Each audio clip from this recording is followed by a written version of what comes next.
بسم الله الرحمن الرحيم. الحمد لله رب العالمين، والصلاة والسلام على المبعوث رحمة للعالمين نبينا محمد وعلى آله وصحبه أجمعين. أما بعد، هذه الرسالة الوصايا الشرعية للحياة الزوجية، رسالة هي يا شيخ دكتور سعيد بن سالم البرمكي. الوصايا الشرعية للحياة الزوجية، wasaya nyasia za kisheria kwa maisha haya ya mahusiano ya ndoa ya mume na mke. Leo ambapo ni tarehe 24 ya mwezi wa Dhulqaada mwaka 1441 sawa na tarehe 15 ya Julai mwaka 2020 Hijria, tunaanza risala hii fupi tu ya kuelezea nyasia za kisheria. Nyasia hizi zimuendee mume na mke au na wote wawili wanandoa. Ikianza na mume, kwa upande wa mume, namba moja, kwa upande wa mume anasema hadha sheikh: ya ayuha zawj ya man karramahu Allahu azza wa jalla bilqiwama ala almar'a. Ewe mume, ewe ambaye Allah amemkirimu azza wa jalla, amemkirimu kwa usimamizi wa mwanamke. Mume ni msimamizi wa mambo ya mwanamke. Idhan ya man karramahu Allahu azza wa jalla bilqiwamati ala ar-rajul, ambaye Allah amemkirimu kwa usimamizi wa mwanamke. Waja'ala at-talaqa biyadihi, akaijalia talaka iko katika mikono yake. Qala Allahu azza wa jalla: ar-rijalu qawwamuna 'ala an-nisaa بما فضل الله بعضهم على بعض وبما أنفقوا من أموالهم. wanaume ni wasimamizi wa wanawake kwa vile Allah alivyofadhilisha baadhi yao kwa baadhi nyingine. Wabima anfaqu min amwalihim, na kwa sababu ya yale mali wanaoyatoa katika mali zao. Ar-rijalu qawwamuna 'ala an-nisaa bima faddala Allahu ba'dahum ala ba'd, wanaume ni wasimamizi wa wanawake kwa vile Allah alivyofadhilisha baadhi yao hao wanaume kwa baadhi nyingine. Wa bima anfaqu min amwalihim, na kwa sababu ya yale wanaoyatoa katika mali zao. Sheikh Saadi rahimahullah katika tafsiri yake ya aya hii anasema ay qawwamuna alayhinna biilzamihinna bihuquqi Allahi ta'ala, wanaume ni wasimamizi wa wanawake kwa vile wanaume wanawalazimisha wanawake kutekeleza haki za Allah mtukufu. Minal muhafadhati ala faraidhi, katika kudumu kutekeleza faradhi zake. Wa kaffihinna anil mafasidi, na kujizuia kwao na mambo ya ufisadi. Wanaume ndio wanaowalazimisha wanawake kutekeleza haki za Allah, kudumisha sala, kujizuilia na mambo mabaya. Wanaume ndio wanaowasimamia wanawake katika mambo haya. Warijalu alaihim bi an yulzim walirrijali au warijalu alaihim an yulzimuhunna bidhalik, na ni juu ya wanaume kuwalazimisha wanawake katika mambo hayo ya kutekeleza mambo ya faradhi na kuacha mambo yaliyokatazwa. Wanaume wao wana jukumu hilo la kuwasimamia wake zao na kuwalazimisha kufanya amri za Allah na mtume wake, lakini pia na kuwakataza kufanya makatazo ya Allah na mtume wake. قال أيضا الإمام السعدي رحمه الله: وقوامون عليهن أيضا بالإنفاق عليهن والكسوة والمسكن. pia wanaume ni wasimamizi wa wanawake kwa kuwapa nafaka, kwa kuwapa wanawake hao chakula na mavazi na nyumba. Haya yote ni mambo ambayo mwanamume anamsimamia mke wake, mume anamsimamia mke wake katika masuala haya yote. ثم ذكر السبب الموجب لقيام الرجال على النساء قال بما فضل الله بعضهم على بعض. kisha Allah akataja sababu inawajibisha huu usimamizi wa wanaume kwa wanawake.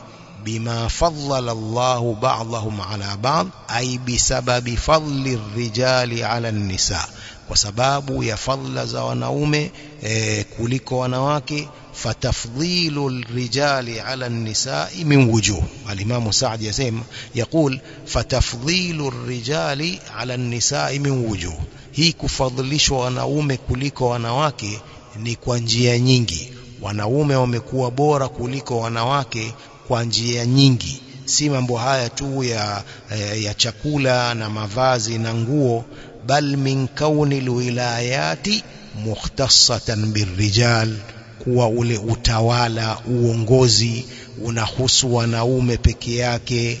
Wanaume ndio viongozi, wao ndio ambao wanaruhusiwa kuwaongoza wanawake, aidha katika masala ya sheria ya dini, hata katika mambo ya kidunia. Viongozi wanatakiwa wawe wanaume. Wanubuwa warisala, utume ni wanaume, hakuna mtume mwanamke. Wakhtisasihim bikathirin min alibadat, pia kuhusika kwa wanaume na ibada nyingi, kaljihadi, kama jihadi. Hakuna jihadi kwamba wanawake wenda jihadi, wenda pigana jihadi na makafiri. Jihadi ya wanawake ni ibada, ni kufanya haji na umra. Kwa hiyo wanaume ndio pia ambao wanahusika na ibada ya jihadi, waljuma, na sala za Ijumaa. wakadhalika khassahum bin nafaqati ala zawjat, vile vile Allah amewahusu wanaume kwa kuwapa nafaka wake zao, wa hakadha. Kwa hiyo wanaume wamefadhilishwa juu ya wanawake kwa mambo mengi. Anasema tamahal, mwanamume tamahal, taratibu, wala tatasarra, wala usifanye haraka, usikurupuke. fa inna ma ju'ila at-talaqu biyadika li'annaka al-aqal, imewekwa talaka katika mikono yako kwa sababu wewe mume una akili zaidi. fatastati'u an tuwazina baina al-masalih wal-mafasid, wewe mume unaweza ukapima baina ya maslahi na mafsada, baina ya mambo mazuri na mambo mabaya. Wewe unaweza ukapima baina ya masalih na mafasid. amma al-mar'a fa'atifiyah tughallibu janib al-atifa ala janib al-aqli, ama mwanamke ni atifia, ni mtu mwenye hisia zile zinazidi upande wa atifa, ala janib al-aqli, ule upande wa hisia zake anazopenda yeye, ule upande ule anaufanya una nguvu kuliko upande wa akili. Kwa hiyo wewe mwanamume, wewe umepewa usimamizi wa mambo ya mwanamke. Kwa hiyo usiwe na haraka, fanya utulivu, usikurupuke, kwa sababu wewe una akili sana, wewe una subra sana, unaweza ukasubiri na kuvumilia mambo mengi. Kwa hiyo ndio maana umepewa usimamizi wa mambo ya mwanamke. Huo ni wasia wa kwanza. Wasia wa pili kwa mwanamume, tadhakkar ayuha zawju, kumbuka mume, anna zawaja ni'matun min ni'amillahi azza wa jalla alayk, kumbuka mume kwamba kuoa ni moja katika neema za Allah alizokuneemesha. fahafidh alaiha, kwa hiyo ihifadhi neema hiyo. wala tufarrit fiha, wala usifanye uzembe kwa neema hiyo ya kuoa.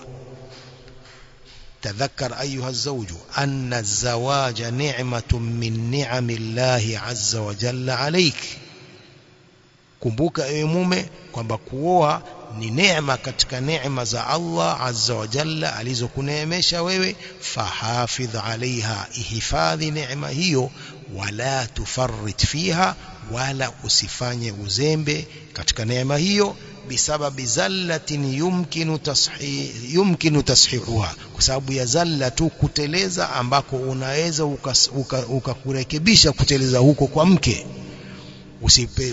Usifanye uzembe katika neema hii, bisababi zallatin yumkinu tashihuha, kwa sababu ya kuteleza tu kwa mke ambako wewe unaweza ukarekebisha kuteleza huko. Wa hafwatin yumkinu tajawuzuha, na kosa dogo ambalo inawezekana kulisamehe. Wa ghaflatin yumkinu taghadhi anha, na ghafla ambayo inawezekana kuachana nalo na kujipurukusha nalo. Ghafla hiyo ya mke anaweza akakosea kidogo, anaweza akateleza kidogo tu, wewe mume una uwezo wa kurekebisha kosa lile, na wewe una uwezo wa kusamehe na kutupilia mbali kosa lake bila kumwangalia na kumwadhibu. Qala Allahu azza wa jalla, wa min ayatihi an khalaqa lakum min anfusikum azwajan litaskunu ilayha wa ja'ala bainakum mawaddatan wa rahmah inna fi dhalika laayatin liqaumin yatafakkarun. Ni katika alama zake Allah subhanahu wa ta'ala, za uwezo wake mkubwa Allah subhanahu wa ta'ala, ni kukuumbieni nyinyi hawa wanawake katika nafsi zenu. Wa min ayatihi an khalaqa lakum min anfusikum azwajan, na ni katika alama za uwezo wa Allah subhanahu wa ta'ala mkubwa ni kukuumbieni hawa wanawake min anfusikum, kutokana na nafsi zenu. Wanawake ni jinsi ya binadamu, wanaume ni binadamu na wanawake pia ni binadamu. Hii yote ni katika neema na uwezo mkubwa wa Allah subhanahu wa ta'ala. Litaskunu ilaiha, ili mtulizane kwa wake hao. Litaskunu ilaiha, ili mtulizane nyinyi wanaume kwa wake hao. Waja'ala bainakum mawaddatan wa rahma, na Allah amejalia baina yenu mapenzi na huruma.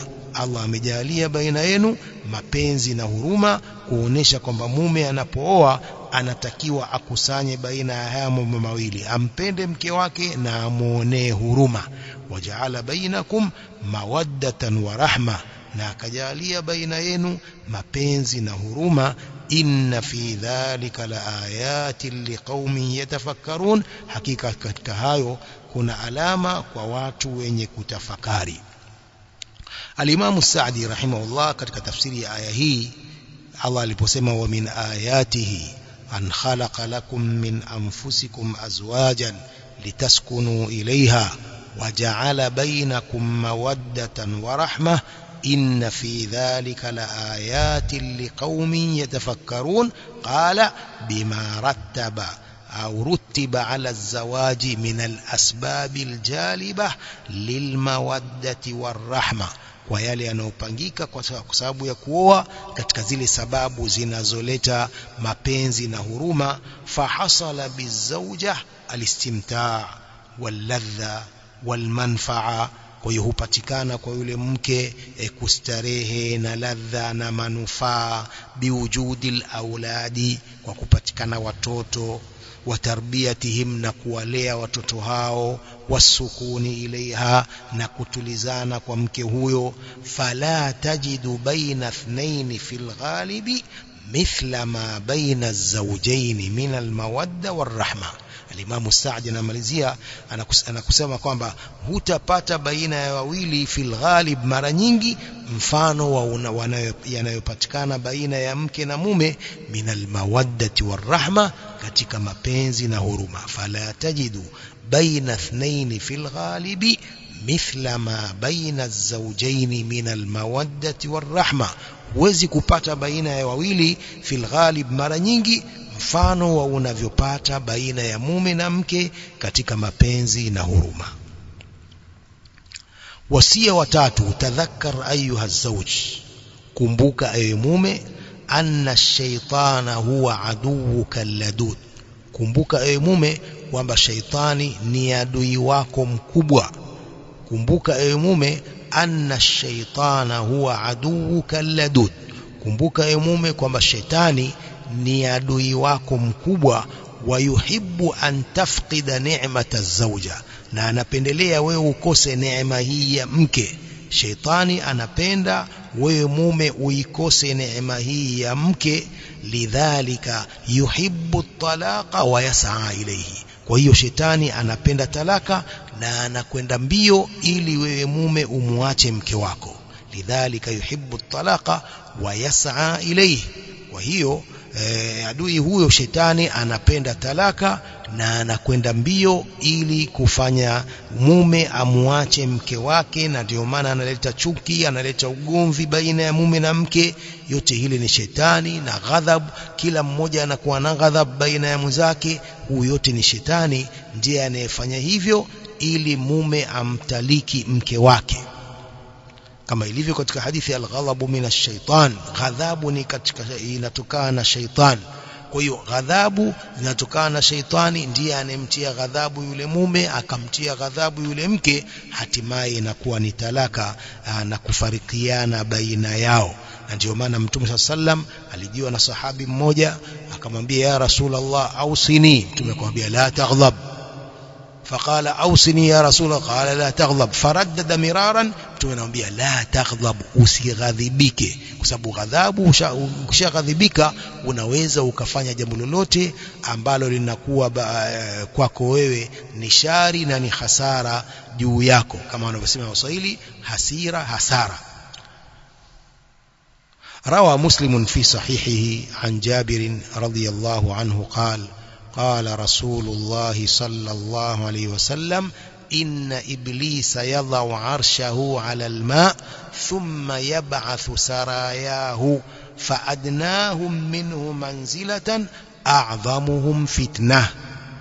إبليس anaweka kitanda chake, anaweka kiti chake juu ya maji, thumma yab'athu sarayahu, kisha anatuma vile vikosi vyake, faadnahum minhu manzila, yule mdogo wao kwa daraja, a'dhamuhum fitna, ni yule aliyemkubwa katika wao kwa fitna. Faadnahum minhu manzilatan a'dhamuhum fitna, mdogo wao wa chini wao katika hao hivyo vikosi, wa chini wao kwa manzila, kwa daraja, a'dhamuhum fitna, ni yule mkubwa wao kwa fitna na kuleta fitna baina ya watu.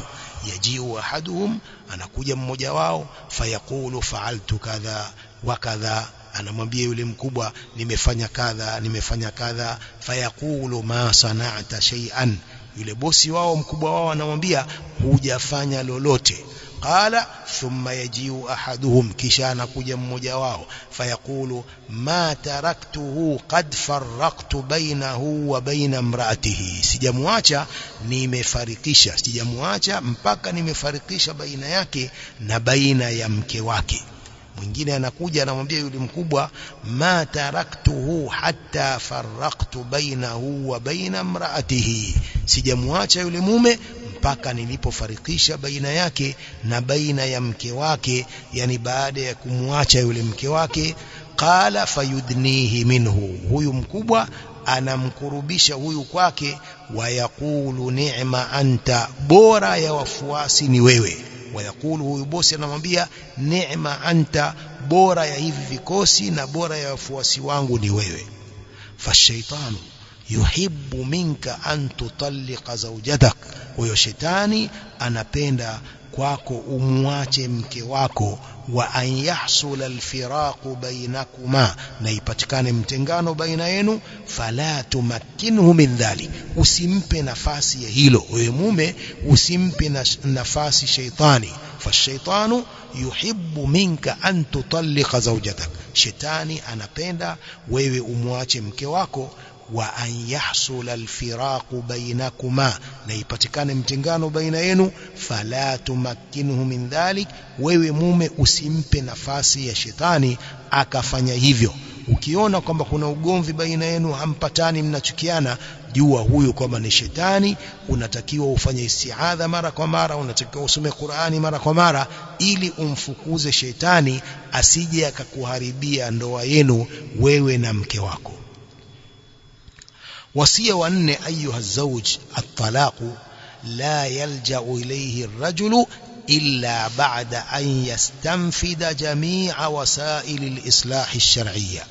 الطلاق لا يلجأ إليه الرجل إلا بعد أن يستنفذ جميع وسائل الإصلاح الشرعي التي ذكرها الله عز وجل في كتابه. Talaka haifuati, haiendewi talaka, ni mume hategemei talaka na kuiendea talaka isipokuwa baada ya kumaliza njia zote za kusuluhisha, njia zote za kisheria za kusuluhisha baina yake na baina ya mume wake, njia ambazo Allah subhanahu wa ta'ala amezitaja katika kitabu chake. At-talaqu la yalja'u ilayhi ar-rajulu إلا بعد أن يستنفذ جميع وسائل الإصلاح الشرعي التي ذكرها الله عز وجل في كتابه والنبي صلى الله عليه وسلم في سنته في تعامله مع خلافات زوجته. Talaka haiendewi, mume haiendei talaka na kutekeleza talaka isipokuwa baada ya kumaliza njia zote za kusuluhisha za kisheria, njia alizozitaja Allah subhanahu wa ta'ala katika kitabu chake. Ikiwa kuna jambo lolote, kumetokea chuki na ugomvi baina yao, fab'athu hakaman min ahlihi wa hakaman min ahliha in yurida islahan yuwaffiqillahu bainakuma. Kwa hiyo njia ya kwanza ni kuleta sulhi na kuita hakimu upande wa mume na upande wa mke, wakasuluhisha baina yao, kila mmoja katika wao akusudie na azimie sulhu baina yao na muafaka baina yao. Kwa hiyo amalize njia zote za kuleta sulhi baina yao na kuleta muafaka baina yao. Hii talaka inakuwa ni jambo la mwisho. Lisiwe talaka ndio jambo la kwanza la kutatua matatizo baina ya mume na mke. Talaka iwe ni mwisho kabisa, hakuna budi, kama tulivyoelezea jana. Lakini isiwe talaka tu ndio jambo la kwanza, solution ya kwanza, we mume unamwacha mke. Hiyo haitakiwi kisheria. Kwa hiyo Allah subhanahu wa ta'ala amehimiza hivyo ipatikane sulhi, na Mtume sallallahu alaihi wasallam katika hadithi zake, katika sunna zake, na kuamilia muamala wake pamoja na khilafati za mke wake, Mtume pia ilikuwa akianza kwanza kusuluhisha na kutafuta muafaka baina yake na baina ya wake zake. فالطلاق ليس هو الحل الأول لإنهاء المشكلة. talaka sio yani jambo la kwanza la kutatua na kumaliza tatizo. Fatalaqu laysa huwa alhal alawwal liinhai almushkila. Talaka sio njia ya kwanza ya kumaliza tatizo na matatizo, bal huwa akhirul hulul, bali talaka ndiyo mwisho wa utatuzi wa matatizo. Faman ja'alahu awwala halin kana ghayra muwaffaqin fi ikhtiyarihi. Faman ja'alahu awwala halin kana ghayra muwaffaqin fi ikhtiyarihi. Anaifanya talaka, anaijalia talaka kwamba ndiyo jambo la kwanza la kutatua matatizo, anakuwa huyo si mwenye kuwafikishwa katika chaguo lake hilo. Talaka kama tulivyosema iwe ni jambo la mwisho kabisa, baada ya kutafuta njia zote za kusuluhisha baina yako wewe mume na baina ya mke wako, iwe talaka ni mwisho kabisa, hakuna budi tena.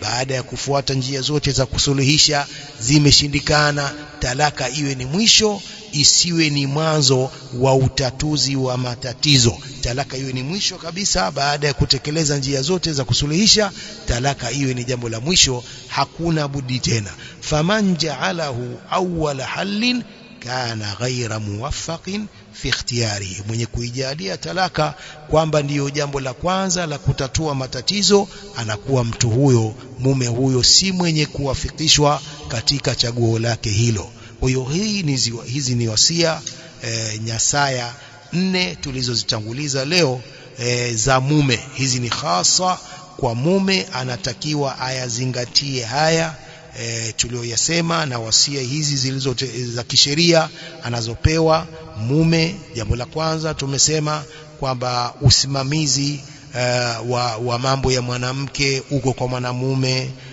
Talaka iko katika mikono ya mwanamume. Kwa mwanamume atakiwa afanye taratibu, asikurupuke, asifanye haraka akamuacha mke wake. Mume amepewa yeye madaraka hayo kwa sababu yeye ana akili zaidi kuliko mke. Yeye ndiye anayepima masalih na mafasid. Kwa yeye amepewa yeye uwezo na madaraka ya talaka. Anatakiwa awe na subra, anatakiwa asifanye haraka na kukurupuka. Pia tumesema kwamba wasia wa pili kwamba kuoa ni neema katika neema za Allah subhanahu wa ta'ala. Mume anatakiwa aihifadhi neema hii, asifanye uzembe kwa neema hii kwa kosa dogo tu la mwanamke na kumpa talaka. Asifanye hivyo akaondosha neema hii ya Allah subhanahu wa ta'ala ya kuoa. Kadhalika wasia wa tatu tumesema kwamba shaitani ni adui wako ewe mume. Shetani ni adui wako na anapendelea shetani uikose neema hii ya mke. Kwa hiyo shetani anapenda kila mume amuache mke wake. Hivi ndivyo anavyopenda shetani hadha laanahullah. Anapenda kila kila mume amuache mke wake. Kwa hiyo mume anatakiwa asimpe nafasi shetani akaingia katika nyumba yake na kuleta mfarakano baina yake na baina ya mume wake. Kadhalika wasia hii ya tatu tumeelezea kwamba talaka isiwe kwamba ndiyo hali ya kwanza, jambo la kwanza la kutatua matatizo, bali talaka iwe ni mwisho baada ya kutekeleza na kutafuta njia zote za kusuluhisha baina yako na baina ya mke wako, na njia zote za kuleta muafaka baina yako na baina ya mke wako zikimalizika. Ukizimaliza hizo kwa muda fulani, muda mrefu, hapo sasa ndio unakuja kwenye talaka. Iwe talaka ni jambo la mwisho, isiwe ni jambo la kwanza la kutatua matatizo. Naomba Allah subhanahu wa ta'ala atuwafikishe katika haya tuliyozungumza, na kila mmoja katika sisi waume tuyazingatie na kuyatekeleza haya tuliyoyasema. Wallahu aalam, wa sallallahu wasallam wa baraka ala nabiyyina Muhammadin wa ala alihi wa sahbihi ajma'in, wa jazakumullahu khairan wa barakallahu fikum.